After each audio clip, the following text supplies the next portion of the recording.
ದಿನದಿಂದ ದಿನಕ್ಕೆ ವಾಹನಗಳ ಸಂಖ್ಯೆ ಕೂಡ ಜಾಸ್ತಿ ಆಗ್ತಾ ಇದೆ. ವಾಹನಗಳ ಸಂಖ್ಯೆ ಜಾಸ್ತಿ ಆಗೋದು ಮಾತ್ರ ಅಲ್ಲ, ರಸ್ತೆ ಅಭಿವೃದ್ಧಿ ಕೂಡ ಬಹುತೇಕ ಕಡೆ ಆಗ್ತಾ ಇರೋದನ್ನ ಗಮನಿಸ್ತಾ ಇದ್ವಿ. ಅದಕ್ಕೆ ಪೂರಕ ಅನ್ನೋ ರೀತಿಯಲ್ಲಿ ಈಗ ಮೈಸೂರು ಕುಶಾಲನಗರ ರಾಷ್ಟ್ರೀಯ ಹೆದ್ದಾರಿ ನಿರ್ಮಾಣ ಕಾರ್ಯ ಆರಂಭ ಆಗಿದೆ.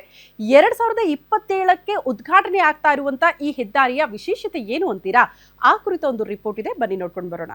ಇಷ್ಟು ದಿನ ಬೆಂಗಳೂರಿನ ಮಂದಿ ಮಡಿಕೇರಿಗೋ ಅಥವಾ ಕುಶಾಲನಗರಕ್ಕೋ ಹೋಗಬೇಕು ಅಂದ್ರೆ ಮೈಸೂರಿಗೆ ಹೋಗಿ ಅಲ್ಲಿಂದ ಹೋಗಬೇಕಾಗಿತ್ತು.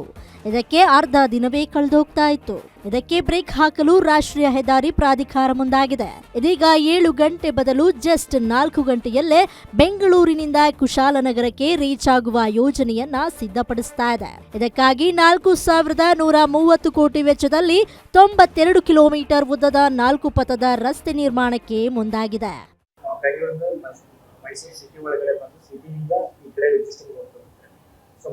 ಕುಶಾಲನಗರ ಹೋಗೋದು ಅಲ್ಲಿಂದಲೇ ಎಕ್ಸಿಟ್ ಆಗ್ತದೆ. ಆ ರೋಡ್ ಮೈಸೂರಿಂದ ಸಿಟಿ ಒಳಗೆ, ಮೈಸೂರಿಗೆ ಬರೋ ರೋಡ್ ಈಗ ಹುಣಸೂರಿಗೆ ಬರೋ ರೋಡ್ ಮೈಸೂರು ಸಿಟಿಯಿಂದ ಬರುತ್ತೆ. ಸೊ ಈಗ ಬರೋ ಅವಶ್ಯಕತೆ ಇಲ್ಲ, ಅಲ್ಲಿಂದಲೇ ಕರೆಕ್ಟ್ ಆಗಿ ಮಾತಾಡಬೇಕು. ಟ್ರಾಫಿಕ್ ಆಫೀಸ್ ಸಿಟಿ ಒಳಗೆ ಕಡಿಮೆ ಯೂಶಲಿ ವೀಕೆಂಡ್ಸ್ ಅಲ್ಲಿ ನೋಡಿದ್ದಾರೆ ಟ್ರಾಫಿಕ್, ಸೊ ಅದು avoid and travel time reduce. Bengaluru Mysuru highway ಮಾರ್ಗದಲ್ಲಿ ಅಂದ್ರೆ ಮಂಡ್ಯ ಜಿಲ್ಲೆಯ ಶ್ರೀರಂಗಪಟ್ಟಣದ ಬಳಿ ಕುಶಾಲನಗರದ ಗುಡ್ಡೆ ಹೊಸೂರು ಮಾರ್ಗದವರೆಗೂ ನೂತನ ಮಾರ್ಗ ನಿರ್ಮಾಣಕ್ಕೆ NHAI ಮುಂದಾಗಿದೆ.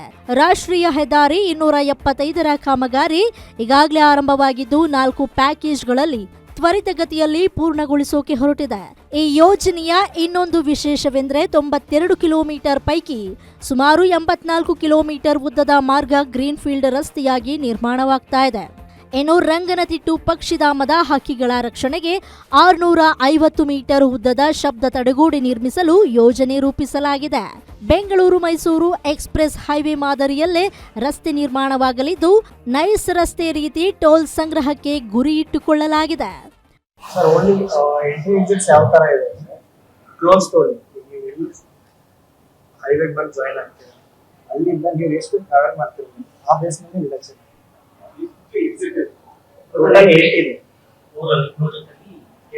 ಇದೆ. ಒಂದು ಮೇನ್ ಟೋಲ್ ಪ್ಲಾಜಾ ಇದೆ, ಅದರ ಜೊತೆ ಒನ್ ಸೈಡ್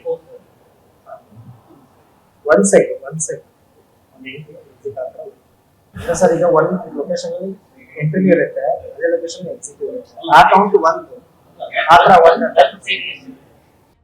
ಏನೋ ಕಾಮಗಾರಿಯ ಗುಣಮಟ್ಟ ಅರಿಯೋ ನಿಟ್ಟಿನಲ್ಲಿ ಸ್ಥಳದಲ್ಲೇ ಪರೀಕ್ಷಾ ಪ್ರಯೋಗಾಲಯ ಸ್ಥಾಪಿಸಲಾಗಿದೆ. ಒಟ್ಟಾರೆ ಕುಶಾಲನಗರದ ಪ್ರಯಾಣದ ಸಮಯ 7 ಗಂಟೆಯಿಂದ 4 ಗಂಟೆಗೆ ಇಳಿಕೆಯಾಗ್ತಿರೋದು ಸಂತಸದ ವಿಷಯವಾಗಿದೆ. ಉಲ್ಲಾಸ್ ಎಸ್ ಕಿರುವಾಸೆ, ಗ್ಯಾರಂಟಿ ನ್ಯೂಸ್, ಬೆಂಗಳೂರು.